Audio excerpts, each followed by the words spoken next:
Hi there, welcome to Dear Anybody, letters written by my late father Jimmy Hodge.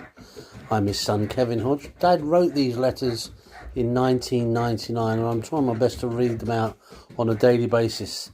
Latterly it's not been quite so easy for reasons I won't bore you with. But we've got to the 12th of November today, 1999. Topics that were covered: Northern Ireland was covered, continuing problems with trying to get a peace agreement, IRA happy, Douglas Trimble quoted, not happy, lost a vote. So the troubles in Northern Ireland still seem to be very much a problem then. But of course, time to come and hopefully that's just gone, isn't it? It's funny really how these things happen. But thankfully, 26 years later, just not such a big issue. Dad was talking about, what was it?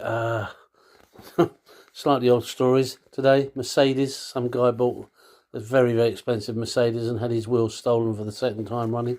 Dad seemed to think that was newsworthy, but the guy didn't even have a garage, so Dad was saying we'll get a garage maybe.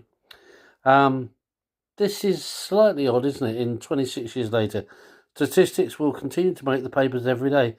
The latest show that the number of migrants in the UK surged to 402,000. Now, I don't know how that compares to today.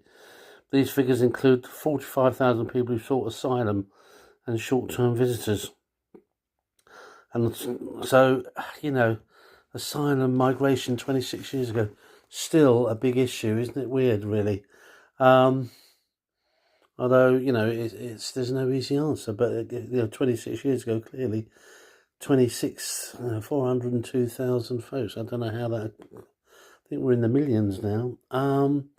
Dad said it was a tragic story. I'm not sure one now, 26 years later, you would say it was good planning, but underage girls may be given the morning after pill in advance to prepare them for the night of the millennium.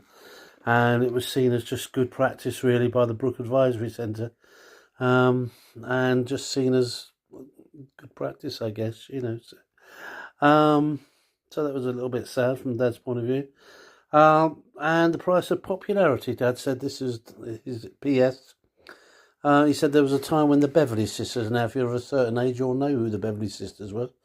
They were a trio of ladies who would have topped any bill in the land, and Dad said it was a real shame that an autographed picture of them sold for the massive sum of 70 fair at a fair in East Sussex. So our fame is always short-lived, isn't it?